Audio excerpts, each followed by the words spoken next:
Yo les gens, salut à tous, salam alaikum à tous mes frères et bienvenue sur ma chaîne YouTube. Donc aujourd'hui les gars, on se retrouve pour une nouvelle vidéo sur Call of Duty Black Ops 1 en mode Domination sur la carte WMD. Aujourd'hui mes frères, simplement très content, je suis vraiment très farhan de vous proposer ce joli gameplay. Ça fait un long time, vraiment très très longtemps que je ne vous ai pas proposé du BO1 en multiplayer. J'ai plus tendance à vous proposer du Call of Duty Ghost ou parfois du mode zombie, mais rarement du BO1. Je me suis permis justement de faire un screen pour la publier sur ma page personnelle Facebook, ma page officielle Facebook et Twitter, et vous étiez nombreux justement à être content de savoir justement que j'allais vous proposer du BO1. Ça fait super plaisir en sachant que c'est un jeu que j'ai pas trop apprécié, mais sur le fait de retourner dessus, il y a comme une sorte de nostalgie, un sort de souvenir, hein, parce que il n'y a pas non plus que du calvaire hein, sur ce BO1. J'ai quand même passé du bon temps, j'ai quand même passé des précis, j'ai quand même un bon ratio, j'ai passé quand même pas mal de temps sur ce BO1, d'accord. Donc voilà.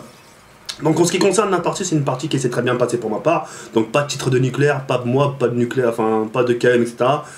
C'était aussi un peu son point fort, parce que les gens n'étaient pas non plus focalisés vers la nucléaire ou un truc comme ça. Donc ça permettait aux gens de pas trop camper et justement de taper du rush, ok. Donc en ce qui concerne les killstreaks pour cette partie que j'ai choisi, c'est le Blackburn, le Yui et bien sûr le Super Hein, c'est-à-dire l'hélicoptère de combat. Donc voilà, donc sans plus attendre, je vais entamer tout de suite le sujet qu'on va aborder ensemble. Comme vous avez pu le constater au titre, il s'agit de la solitude. Si aujourd'hui j'ai choisi ce sujet-là, c'est parce que je l'ai vécu. Et c'est d'ailleurs le sujet qu'on va aborder ensemble. Conseil de grand frère, épisode numéro 2, la solitude. Ce qu'il faut le savoir pour les gens qui me découvrent à cet instant-là, je parle de sujets que je connais, c'est-à-dire des choses que j'ai vécues. Jamais de ma vie je vous parlerai des choses que... Tiens, aujourd'hui on va parler de divorce, des choses que j'ai pas vécues. Tiens, aujourd'hui on va parler de prison, choses que je n'ai jamais vécues. Je pourrais pas me permettre de me parler de choses que je connais pas. Je vous parlerai des choses dont les choses... Enfin, je vous parlerai des choses que j'ai vécues. D'accord. Et là, la chose que je vais vous parler, je sais que beaucoup de gens sont dans ce cas-là. D'accord. Moi, alhamdoulilah, maintenant, à l'heure où je vous parle, je suis plus dans ce cas-là. Mais il y a eu une période où j'étais vraiment dans la solitude. Et c'est d'ailleurs le sujet qu'on va aborder ensemble. Ok. Il y a un moment, il y a une période où j'étais en mode... ni sahab, ni pote, ni rien. En mode solo, frère. Solitude. Je m'en souviendrai toujours parce que c'est comme si c'était hier. Et ça a été ma période de Modern Warfare 3. Et vous le savez tous pourquoi. C'était ma période classement mondial. J'étais tellement focalisé vers mon classement, j'ai tellement voulu être premier, que j'en ai oublié la vie réelle. Et pourtant la veille, j'étais avec mes potes. On se tapait des checks, on se tapait des bars, on rigolait un peu. Et du jour au lendemain, ni vu ni connu. C'est-à-dire je donnais plus de nouvelles. Et pourtant Msaken, c'était les premiers à venir m'appeler chez moi, m'appeler au téléphone. Je donnais ni signe de vie, je décrochais pas et je répondais pas. Je faisais rien. Et à ce moment-là, quand tu leur fais des choses comme ça, ils se disent quoi de leur côté? Wesh, le mec, ça fait 10 fois qu'on vient le chercher, il donne pas de nouvelles, il viendra quand il viendra. Et depuis le temps, j'ai jamais donné signe de vie, tellement j'étais focalisé vers ce délire, c'est-à-dire vers le classement mondial sur Modern Warfare 3. Je suis entré dans un délire fou. Je suis tellement entré dans ce délire qu'au final, j'en ai perdu mes sahabs. Et tu t'en rends compte qu'avec le temps. Qu'à des moments de solitude, qu'à des moments quand tu as besoin de parler. Pas spécialement des problèmes quand tu as besoin de défouler, de rigoler, de raconter ce que tu as fait ta journée. Et quand tu vois justement à ce moment-là que tu n'as plus personne, bah c'est là où ça te fait un froid dans le dos.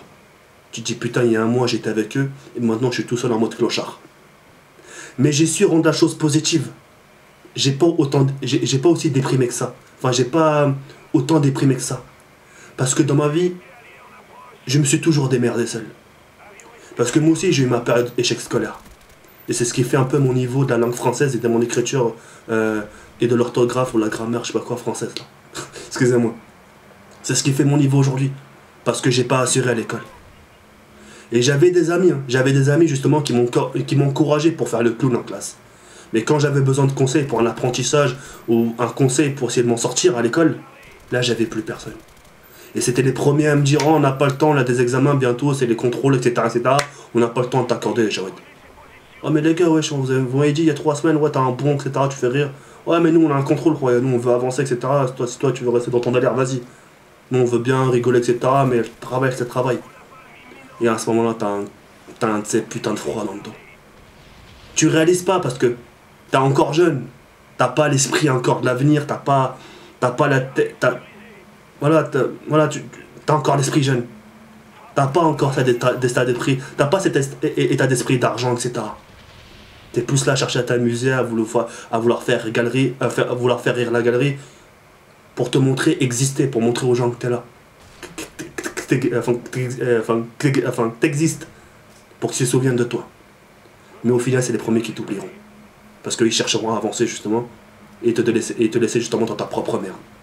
Donc j'ai su rendre la chose positive. Et pourtant, je suis parti de rien, Dieu seul sait. J'ai pas de diplôme, j'ai rien. J'ai pas eu mon brevet, frère. Ça fait rire certains, je sais, mais Makteb Shliya. C'est-à-dire, le destin me l'a pas prescrit. Et pourtant, j'ai eu cette chance. Hein. J'ai eu cette chance d'être au collège, d'être à l'école primaire, d'être au collège.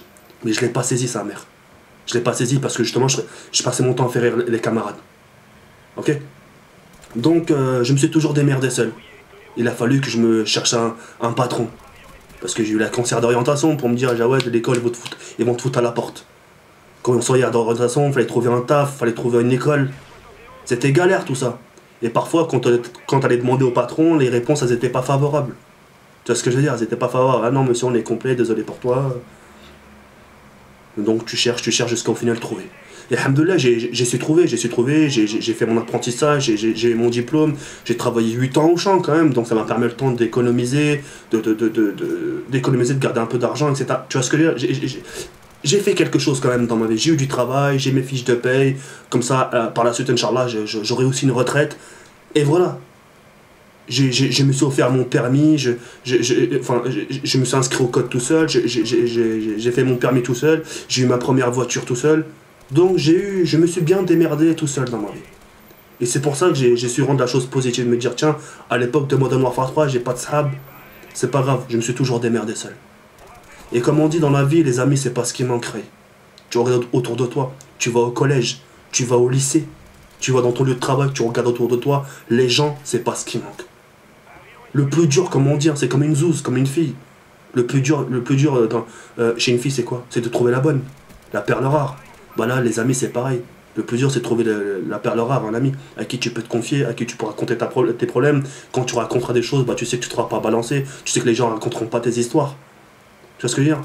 Aujourd'hui, frère, quand tu fais quelque chose pour une personne, quand quelqu'un fait quelque chose pour toi, limite, il attend quelque chose de toi en retour. Normalement, quand tu fais quelque chose pour une personne, c'est de bon cœur. Dans ce cas-là, ferme ta gueule et tu fais rien. Tu comprends? Et quand le jour, hein, et ça vous est déjà arrivé, hein.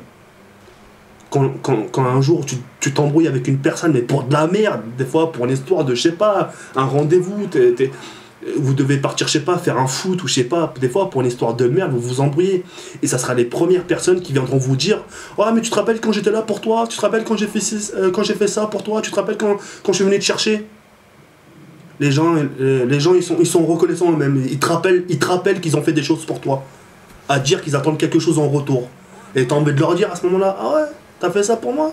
Tu l'as fait de bon cœur ou là tu l'as fait pour me dire au final, ouais tiens j'ai fait ça pour toi?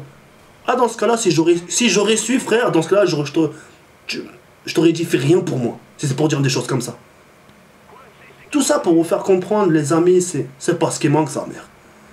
Si t'as pas des amis dans ce secteur-là, ça sera dans un autre secteur. Si c'est pas dans ce pays, ça sera dans un autre pays. Si c'est pas dans ce collège, ça sera dans un autre collège. Si c'est pas dans ce lycée, ça sera dans un autre lycée. Tôt ou tard, t'auras des amis, frère. Et justement, les gens qui t'ont oublié.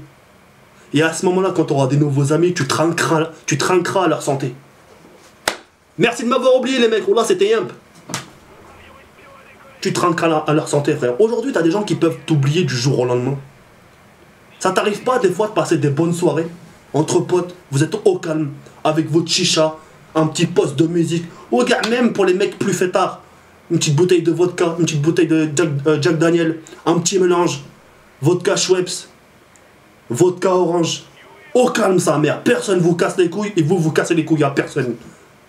Vous êtes les premiers à dire, ça c'est une soirée mon pote. Et du jour au lendemain, quand tu te réveilles, t'as plus des nouvelles de ces personnes avec qui t'as passé la soirée. La solitude, tu te retrouves seul. Et pourtant, t'as payé les bouteilles, t'as payé ici, tiens, je vais faire le mec généreux, je vais leur montrer que c'est mes sahabs.